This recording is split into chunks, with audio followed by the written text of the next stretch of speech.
Good morning. Joining us now, Georgia 9th District Congressman Doug Collins is with us this morning. As we open the show, good morning from the office, North Georgia's only live online morning show. Congressman Collins, first, tell us what the mood is. Thank you for being here, and tell us what the mood is like on Capitol Hill as we honor the life and passing of our 41st President, George H.W. Bush. Well, it's good to be with y'all again, and good morning. I think what for me is this on the mood on Capitol Hill is it's a mix. For me in particular, it's a mix of sadness for the passing of someone who, as was said yesterday, I believe several times, has lived well. And I think it's also that sadness is also mixed with a hope and a joy that this is what America is about. This is about people who come from backgrounds who take the truth of life that we've been given great gift of being an American and have lived life to the fullest. And George Herbert Walker Bush, there's no better example of that for his love of country. And then for me, especially his love of his family.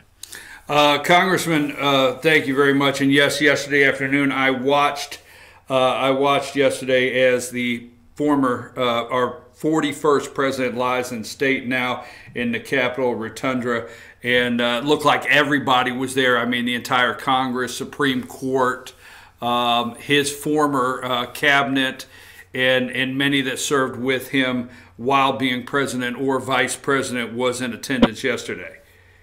It was. Looking around, it was. I was there. I have just, it was like him. I just took some pictures. I was standing basically at the head of where the flag was furled. He came in the flag, the blue field was right where the two flags were up. That's where I was standing, and it was just a humbling experience to be in the rotunda, to know that he's lying on the same, stand that President Lincoln, lie on in state. These are the kind of things that make our country great. One of the things, Brian, and you and I have had a great conversation over the years, but I think this is, if I could speak to every high school or every college student right now, they believe the world, and rightfully so, revolves around them. But every one of us stand on the shoulders of those who went before us. And this country stands on the shoulders of men like George Bush, who at 18 years old left, went and become a fighter pilot, the youngest in the Navy, and did that and came home and struck out on his own. We can always disagree about policy in this country, but when we see that, that's what makes America great. Yes, from Lincoln to today is represented in that Capitol Rotunda, and a great piece of history there. Congressman, let me get through about 4 quick questions that I have lined up. You got about 4 weeks left. The House is doing a continuing spending resolution, moving a spending bill from the 7th here to the 21st. Will the president get the funding that he has been asking Congress for over 2 years for the border wall and border security in this package? I hope so. I mean, I've always voted for it, and the House has always supported the president in this. The problem we have is you and I have had this conversation many times, and folks, is we have the issue with the Senate. I do believe there is an opening, and the president has done a great job of opening this up and saying, look, let's discuss this. I think Chuck Schumer, who holds the key in the Senate with 60, the lack of being able to get 60 votes over there, Chuck Schumer has indicated that he is willing to at least negotiate, and I think that's a good sign to get us more border security, to get us more wall funding, to get that. But I not putting it off. The House has done its job. The House is willing to fund it at $25 billion. We could get that passed through. The issue, though, is at this point in time is the Senate. It's always been the Senate, and the president has taken the lead.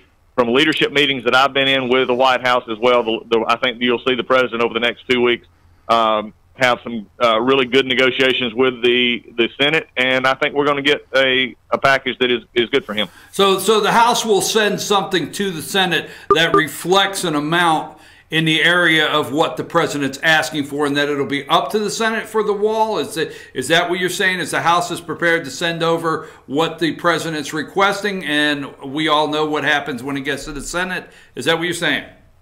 Yeah, we've had that. I mean, we've passed bills over here. We've had our own, internal bills that we've done and we've sent over there. Right now, what's going to happen is it's going to be an omnibus bill, and the only reason it's called an omnibus bill is because it's more than one of the appropriations bills. That's the only reason.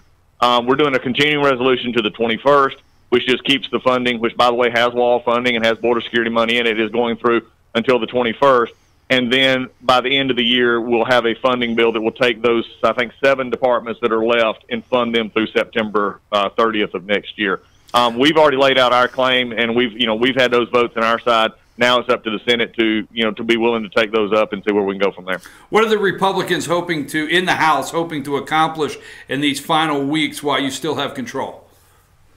We'd love to see the farm bill done. I'd love to see, getting the stuff that's off the table. The unfortunate part about it is the one that I'm really focused on is the criminal justice reform. This is something that the president and I are both in agreement on. It's my bill of the First Step Act that's in the Senate right now. He is. I've been to the White House with him. We've talked about it. He's publicly endorsed it. Mitch McConnell right now is the holdup on this, and we're trying to get the floor time. In an unfortunate way, the extension on the spending bill has actually helped us out because we're going to be up here a little bit longer. So we're hoping to get that big victory for the president and for us by the end of the year, and that's going to be a real big step. And I'm proud of the White House, proud of Jared Kushner, and proud of what we've done to accomplish that out of the House. Now it's just time for the Senate to finish it. Well, congratulations in 2019. In the next Congress, you will be the ranking member of the House Judiciary Committee. In a recent article from The Hill, they wrote, Collins, who serves as vice chairman of the House Republican Conference and has strong relationships with members of the steering committee, will play a key role in defending President Trump as Democrats take back majority next year. And your quote in that article is, as ranking member of the House Judiciary Committee, I look forward to the hard battles and noble work before us. One of those hard battles and being referred to as President Trump's defender will be Jerry Nadler, which will be from New York, will be the chair of that committee. Strongly felt that they will try to venture into impeaching the president. What are some of the strong battles? And tell us what your plans are in defending us out here, President Trump's supporters, against those battles. Well, the issues that we're going to have is, and I made it very clear, and we sent this word to Jerry, and I know Jerry Nadler very well. We served together now for 6 years on the committee. He's been up here a long time. Jerry has a distinct problem, and it's a problem that the Democrats have up here.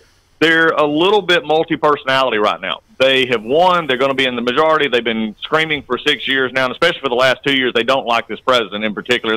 They're still having that little bit of the can't get over the election syndrome.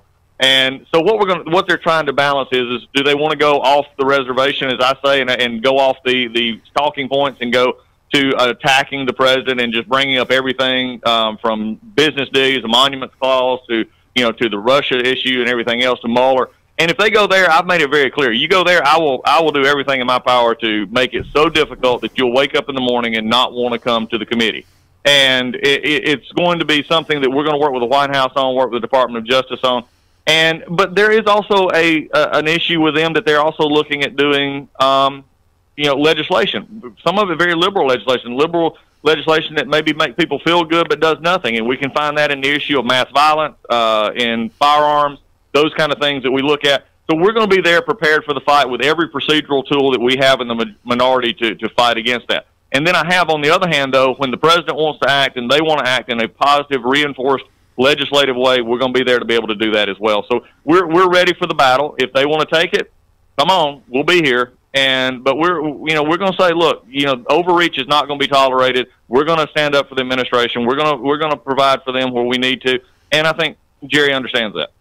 Well, Jerry Nadler, which is now the ranking member of the committee, will be the chair. He will have subpoena power, and in an interview this past weekend, I think it was on Meet the Press, he's claiming the president lies every single day to the American people, and that the Russians had leverage over the president during the campaign in this conversation about Trump Tower.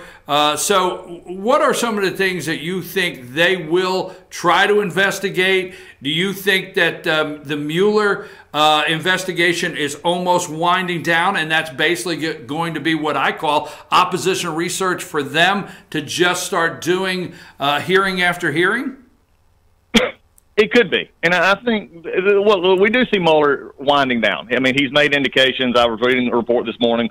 He's made indications to the defense attorneys that they're tying up loose ends. It's his work. This is normal. But, again, let's remember, and I think Alan Dershowitz, who I normally would never quote Alan Dershowitz on most anything, but he's been a very good, a liberal supporter of the president in this because he understands the role of constitutional powers. This is going to be a prosecution report. I mean, I'm an attorney. I've dealt with prosecutors, and I've dealt on the defense side.